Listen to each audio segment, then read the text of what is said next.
அவன் அந்த பீரியட்ல இந்த பீரியட்ல வேண்டாம். பாடம் சொல்லித் தருவதற்கு முன்னதாக பாடத்துடைய நோக்கத்தை தெளிவாக சொல்லித்தாருங்க. That's enough. காந்தி ஒரு வார்த்தை சொல்லுவார், நீ எந்த விஷயத்தை செய்ய வேண்டும் என்பதில் தெளிவாக இரு, உனக்கு தேவையான அத்தனையும் தானாக வந்துவிடும். நம்முடைய பிள்ளைகள் எதற்காக கல்வி கற்க வேண்டும் என்ற விஷயத்தை ஆசிரியர்களும் பெற்றோர்களும் மிகச்சரியாக அவர்களுக்கு சொல்லிவிடுங்கள், அவர்கள் பாடம் கற்றுக்கொள்வார்கள். உண்மையிலேயே அவர்களிடமிருந்து கற்றுக்கொள்வதற்கு தான் நமக்கு நிறைய இருக்கிறது. சொல்லிக் கொடு. இந்த உலகத்தில் nobody have a capacity to tutor a kid. ஒரு குழந்தைக்கு பாடம் சொல்லித் தரக்கூடிய அளவுக்கு இந்த உலகத்தில் புத்திசாலியே கிடையாது. எவனாலும் ஒரு பிள்ளைக்கு பாடமே சொல்லித்தர முடியாது. I vouch for this.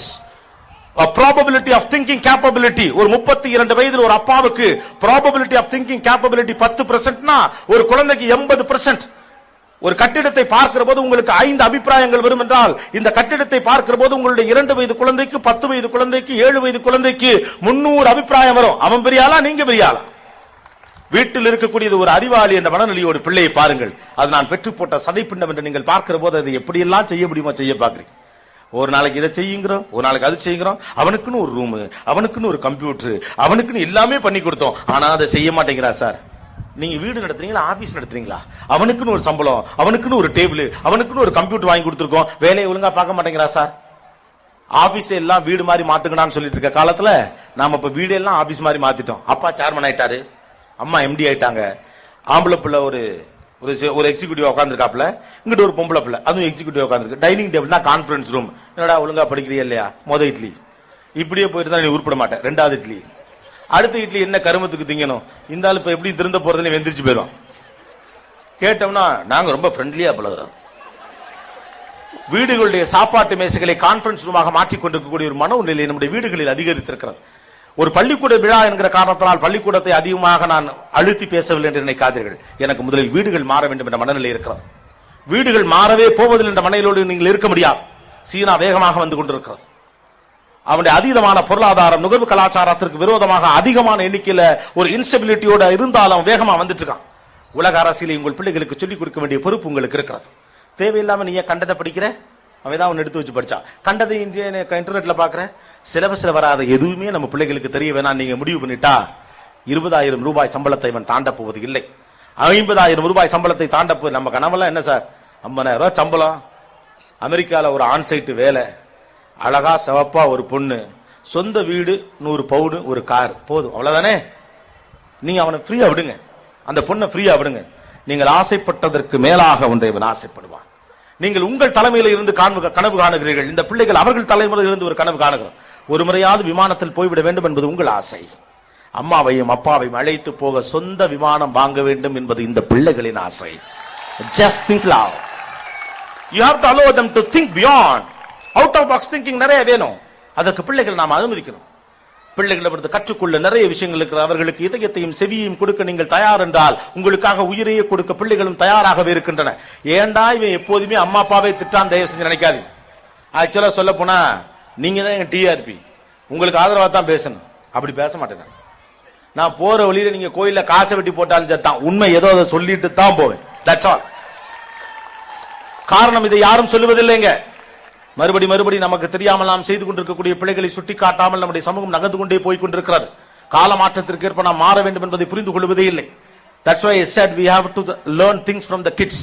இங்க இருக்கக்கூடிய எல்லாவும் அம்மாவும் அப்பாவும் ஒவ்வொரு நாளும் நம்முடைய பிள்ளை இன்னொரு பிள்ளையோடு ஒப்பிட்டு கொண்டே இருக்கிறோம். படிப்புல, அழகுல, விளையாட்டுல, பண்பாட்டுல ஏத்து விட்டு சுரேஷ் பார் எப்படி இருக்கிறான், நல்லா படிக்கிறான், நல்லா ட்ரெஸ் பண்ணிக்கிறான், பெரியவங்களுக்கு மரியாதை கொடுக்குறான், நீ மட்டும் ஏன்டா இப்படி இருக்க? ஈத்து வீட்டுல அப்படியே நீங்க போனீங்கன்னு வச்சுக்கலாம், சுரேஷ் அவங்க அம்மா திட்டிக்கிட்டு இருக்கோம். பக்கத்து வீட்டு ரமேஷ் எப்படி இருக்கிறான், நல்லா படிக்கிறான், நல்லா பேசுறான், பழகிறான், நீ ஏன்டா இப்படி இருக்க? இந்த டிவியில காம்ப்ளான் விளம்பரத்துல வர்ற மாதிரிலாம் வீட்டுல பிள்ளைங்க எல்லாம் இருக்காது.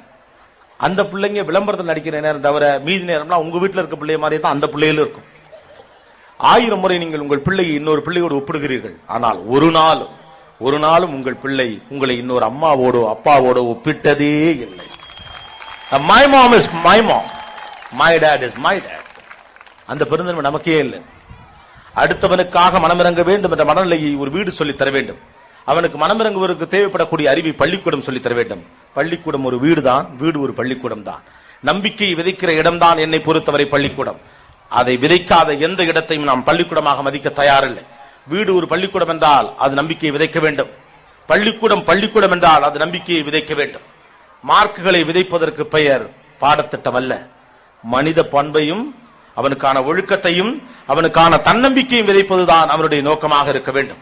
அவனுக்கு பெரிய பெரிய கனவுகள் இருக்கிறது, அவனுக்கான வாய்ப்புகளும் உலகமும் வேறு.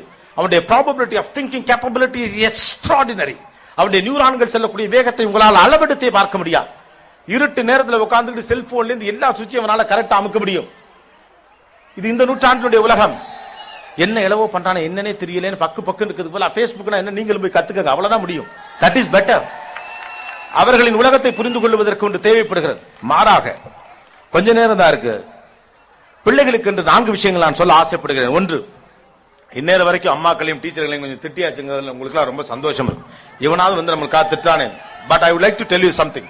இந்த காலத்து பிள்ளைகளிடம் நான் தொடர்ந்து கவனிக்கக்கூடிய ஒரு மிக ஆபத்தான விஷயம் இருக்கிறது. அம்மாக்களையும் அப்பாக்களையும் ஆசிரியர்களையும் கூட முட்டாளாக பார்க்கிற மனநிலை. உங்கள் கூகுள்களும் உங்களுடைய சர்ச் இன்ஜின்களும் உங்களுக்கு சொல்லித்தரக்கூடிய தகவலை உங்கள் ஆசிரியரால் சொல்லித்தர முடியவில்லை என்று வம்பிழுத்து பேசக்கூடிய ஒரு மனநிலை. அப்பனுக்கும் ஆத்தாளுக்கும் புத்தி இல்லை, இவனுங்களுக்கெல்லாம் சொன்னா புரியாது என்று நீங்களாகவே சில அறிவு ரீதியான முடிவுகளை எடுக்கிறீர்கள். உலகத்தின் மிகப்பெரிய பலகீனமான முட்டாள்தனம் அதுதான். படிக்காத இந்த அப்பா தான், படிக்காத இந்த அம்மா தான் தெருமுனையில் இருக்க டீ கடையில தொடங்கி தெரு தெருவா அலைஞ்சு படிச்சவன் யாருன்னு தேடி கண்டுபிடிச்சு உங்களை எந்த பள்ளிக்கூடத்துல சேர்க்கணும்னு கண்டுபிடிச்சு அப்ளிகேஷன் ஃபார்ம்ல ஃபில்அப் பண்ண முடியாம பக்கத்துல இருக்க ஒருத்தட்ட கெஞ்சி இங்கிலீஷ்ல எழுத சொல்லி உங்களை சேர்த்து ஆளாக்கி நாளைக்கு ஒரு இன்ஜினியரிங் காலேஜ்ல கொண்டு உட்கார வச்சு உங்களுக்கு ஒரு பொண்ணையும் பார்த்து கட்டி வைக்க போறேன். இந்த படிக்காத அப்பா தான் நீங்க என்னவாகணும்னு வாழ்க்கையில தீர்மானிக்கக்கூடிய இடத்துல இருக்கான். உலகத்துல எல்லா நாட்டிலையும் படிக்கிறானு. ஆனா தாயினுடைய குண்டுமணி தங்கத்தையும் தாலியில் இருக்க தங்கத்தையும் அடவானம் வச்சு பிள்ளைங்களை படிக்க வைக்கிற ஊர் இந்த ஊர் தான்.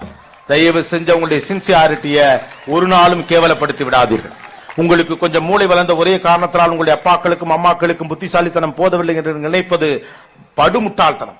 அப்படிப்பட்ட ஒரு படிப்பை நீங்கள் படித்திருக்கிறீர்கள் என்றால் அது அகங்காரம். அறிவு என்பது அது குறித்த ஞானேஜ் இல்லாதவனுக்கு சொல்லித் தருவதற்கான புரிதல் வேண்டும், அவ்வளவுதான். அம்மா has to be a mom. நான் பேசுவதில் பல்வேறு விஷயங்கள் என் அம்மாவுக்கு புரியாது, என்னென்னமோ பேசுறான் அப்படிங்க எங்க அம்மா. இந்த பக்கம் ஒருத்தர் பேசிட்டு பா, தம்பி தமிழ்நாட்டோட சொத்து பாணி, நீ வாயை திறந்தா கொட்டுதியா விஷயம் அப்படின்னு. இந்த பக்கம் எங்க அம்மா சொல்லும், 10 காசுக்கு பிரயோசனமா இருக்கியாடா, ஏதாவது புரியுதாடா நீ பேசுறது அப்படின்னு. ஆனால் ஒரு பிள்ளை எந்த உயரத்திற்கு போனாலும் பிள்ளையை பிள்ளையாகவே பார்க்கிற பாக்கியம் அம்மாவுக்கு மட்டுமே வாய்த்திருக்கிறது, மற்றவனுக்கு அது கிடையாது. மற்றவன் அடையாளத்தோடு சம்பந்தப்படுத்தி பார்ப்பான், அவருடைய அறிவாற்றலோடு சம்பந்தப்படுத்தி பார்ப்பான். ஆனால் நீங்கள் சாகிற வரை உங்களை பிள்ளையாக மட்டுமே கொண்டாட போகிறது அம்மாவும் அப்பாவும் தான். You have to respect that emotion. அந்த எமோஷனை வித்து உங்க எஜுகேஷன் நடக்கும்னா அது வேண்டாம். உலக நாடுகள் அப்படித்தான் போச்சு. வளர்ந்த எல்லா நாடுகளும் தொலைத்தது தங்களுடைய குடும்பத்தையும் உறவுகளையும் தான். ஜெயிச்ச எல்லா நாடுகளும் இழந்தது தங்களுடைய பண்பாட்டையும் கலாச்சாரத்தையும் தான். உலகம் முழுக்க பெரும் பணம் பண்ணக்கூடிய நாடுகள் இன்றைக்கு அம்மாக்களையும் அப்பாக்களையும் தொலைத்து விட்டு தெரு தெருவாக உறவை தேடி ஜிப்சியா அலைஞ்சு நாயா சுத்திக்கிட்டு இருக்கானுங்க. வளர்ந்த எல்லா நாடுகளும் இந்த தவறை செய்திருக்கிறது. இந்தியாவுடைய மிகப்பெரிய பலம் என்பது நம்முடைய குடும்ப நிறுவனங்கள். எந்த காலகட்டத்திலும் அப்பாவையும் அம்மாவையும் நேசிக்கிற, அவர்களை உச்சாணி கும்பில் வைத்திருக்கக்கூடிய அந்த பண்பாடும் கலாச்சாரமும் தான் இந்தியாவை கவனிக்க வைக்குது. வெளிநாட்டில இருந்து அவ்வளவு பேர் இந்தியாவை நோக்கி வர்றதுக்கு பின்னால நீங்க வச்சிருக்க ஜிடிபி காரணம் கிடையாது. இந்த நாட்டில் குடும்ப நிறுவனம் இருக்கிறது. எப்படி மனிதர்கள் உண்டாக சேர்ந்து வாழ்கிறார்கள் என்றவர்களுக்கு ஆச்சரியமாக இருக்கிறது. தனித்தனி தீவுகளாக தயவு செய்து மாறிவிடாதீர்கள். அப்படி ஒரு கல்வியை விதைக்கிற கல்வி கல்வியாக இருக்க முடியாது. Please respect them, not just for their knowledge. அறிவுக்காக ஒருவனை மதித்தல் என்பதே அறிவீனம். அன்புக்காக ஒருவரை நேசிப்பது மட்டும்தான் வாழ்க்கை. நாம அன்பின் அடிப்படையில் வளர்ந்தவர்கள். இங்க சட்டத்தை விட நமக்கு அறிவு ரீதியாக சொல்லப்பட்ட நல்லொழுக்க புத்திசாலித்தனங்களின் அடிப்படையில் நம்ம வளர்ந்தவங்க. ராமாயணம் கேட்டும், பகவத்கீதை கேட்டும், ஆத்திச்சூடி கேட்டும், திருக்குறள் கேட்டும், திருக்குரான் கேட்டும், பைபிள் கேட்டும் வளர்ந்தவர்கள். ஒரு தப்பு செய்யறதுக்கு முன்னால எனக்கு எங்க அப்பா தான் என் கண்ணு முன்னால வர்றார், போலீஸ்காரன் கண்ணு முன்னால வரல. This is a system oriented countryயாக மாற்றுவதற்கு முயற்சி நடக்குது. ஒரு போலீஸ்காரன் கத்திய கையில வச்சிருக்கக்கூடிய குச்சியை விட அவ்வை பாட்டி கையில பிடிச்சிருக்க குச்சிக்கு தான் நமக்கு பலம் அதிகம். அறம் செய்ய விரும்பு, அதான் தத்துவத்தின் அடிப்படையில் வளர்ந்த தேசத்துல இன்னைக்கு இவங்க எல்லாம் 10ஆம் பசங்களாக உங்களுக்கு தெரியலாம். நோ, உங்கள் அறிவு நன்றாக விருத்தி அடைந்திருக்கிறது என்றால் உங்கள் அம்மாக்களையும் அப்பாக்களையும் நீங்கள் மதிக்க தவறப்போவது இல்லை. பிள்ளைகளிடமிருந்து கற்றுக்கொள்ள நிறைய இருக்கிறது. வீடுகளை பள்ளிக்கூடங்களாக மாற்றுங்கள், பள்ளிக்கூடத்தை வீடுகளாக மாற்றுங்கள். அறிவு என்பது மார்க்கல்ல, சமூகம் குறித்த பார்வை. தன்னம்பிக்கையை கொடுக்கிற இடத்தின் பெயர் தான் பள்ளிக்கூடம். ஒரு பிள்ளையினுடைய முதல் பள்ளிக்கூடம் வீடு. வீட்டினுடைய இடத்திலிருந்து நம்பிக்கை தொடங்கட்டும், இந்த தேசம் தழைக்கட்டும். சந்தன காற்று நம் ஜன்னலில் வீசட்டும், சரித்திரம் நாளினம் சாதனை பேசட்டும். நன்றி, வணக்கம். தேங்க்யூ.